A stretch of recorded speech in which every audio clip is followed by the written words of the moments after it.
Welcome to my channel and thank you so much for subscribing.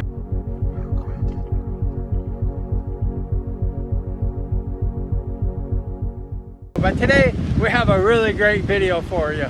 So hang on and here we go. Today I'm going to pay tribute to a guy who really helped me out. He did so much for me in my younger days when I was a young Speedway rider. And I was his young lion. He always called me man, like, hey man, how you doing? He was a cool guy, like my father. His name is Jerry Fairchild.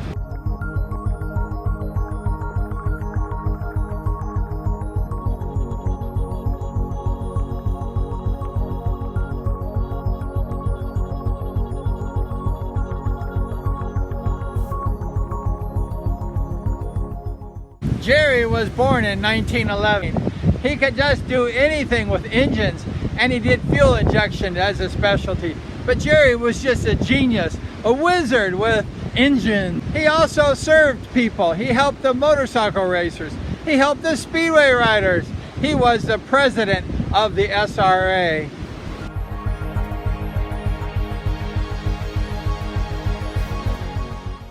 It was because of Jerry that the racers made so much money in the early days.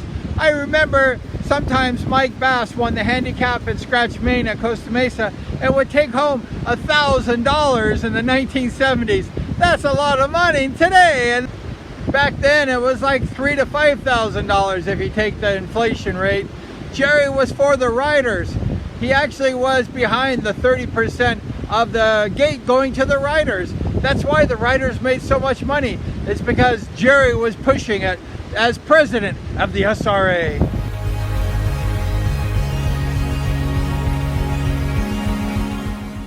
In about the mid-1940s, Jerry was tuning for a young lion named Ernie Roadshow. He was about 20 years old or so.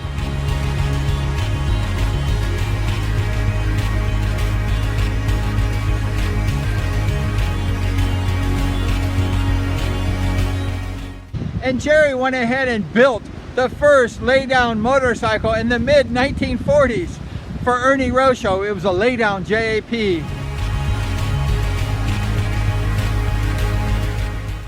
When Jerry sponsored me, I saw that JAP sitting in his shop, and I said, Jerry, what the world is this lay-down engine? And Jerry said, this is the wave of the future. This is how Speedway bikes are going to be really fast. They're going to have the lay-down engine, and they're going to go ahead really fast the way that they're designed. And I said, did you do that? And he said, yes, I know it will work. And I said, I don't think so. And guess what? Today, all the fast motorcycles are lay-down engines. Jerry was right. He is a very smart man and 50 years ahead of his time.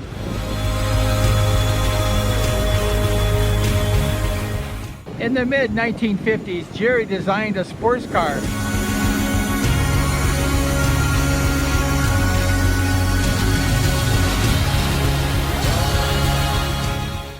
It was fuel injected with a twin overhead cam.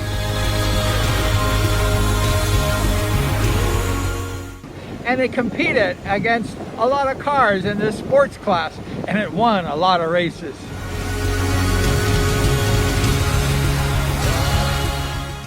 Jerry Fairchild was a wizard with cars, motorcycles, anything with an engine. Jerry knew how to make it run fast. In 1966, Jerry opened Fairchild Industries. They specialized in fuel injection, and for Bosch and Mercedes. Jerry told me that Mercedes-Benz would call him and he would fly to Germany and take care of the fuel injected for Mercedes-Benz. So he was a genius. Jerry ran his business successful in the 60s, in the 70s, and the 80s. And today, Jerry Fairchild Industries is still being run today by the great-grandson, or the grandson, Robert Fairchild. He is the grandson of Jerry Fairchild. When Jerry passed away in 1989 at the age of 78, Robert took over the business and moved to Northern California. And Jerry Fairchild Industries is still running to this day.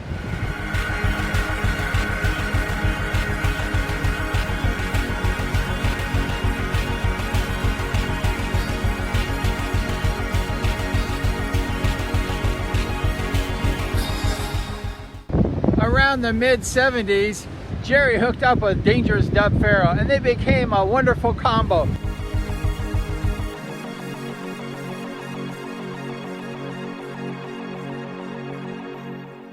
Jerry Fairchild and Dangerous Dub Farrell. Dub Farrell went to #2 in the United States in the 1976 Speedway Nationals at the LA Coliseum.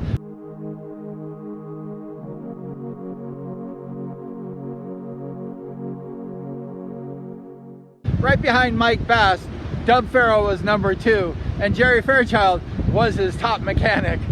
Fairchild sponsored Dub the whole time, and Dub was just an amazing rider.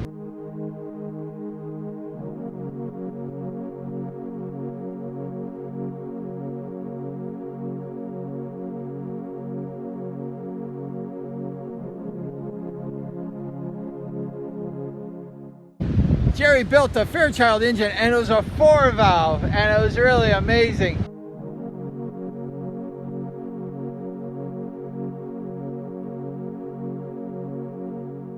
Shortly after that time, Jerry hooked up with me. He hooked up with me.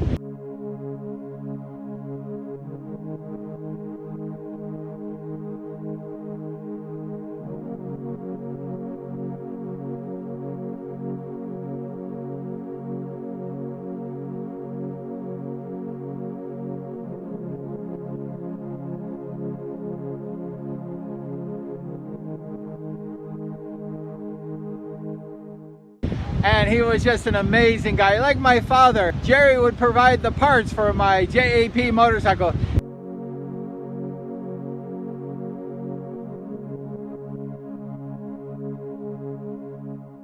He had this sensational love for the JAP, and he told me, "Bryan, I want you to go out and beat those Jawas on this JAP. You can do it, man." And I said, "I will do it, Jerry."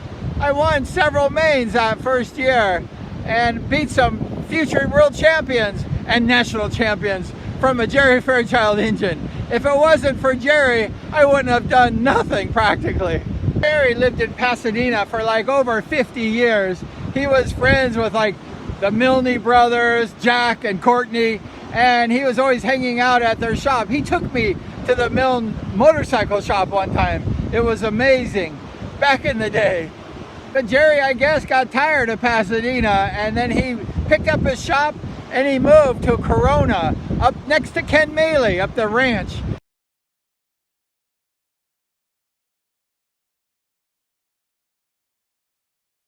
And I used to go up all the time practicing with Maley, and then get my parts from Jerry and have him work on my bike. Jerry was just an amazing mind. He just had it all. I mean, it was just amazing. And at 1989, like I mentioned, he passed away at the age of 78. And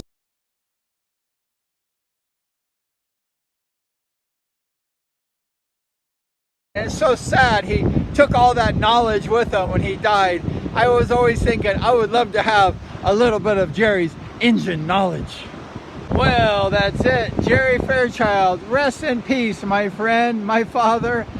Just love that guy to bits. Jerry was just an amazing person. Anyone who was in the Speedway family or knew about Dangerous Dub Farrell, he became famous because of who? Jerry Fairchild. So thank you so much for subscribing to my channel, liking, sharing, and ringing that bell.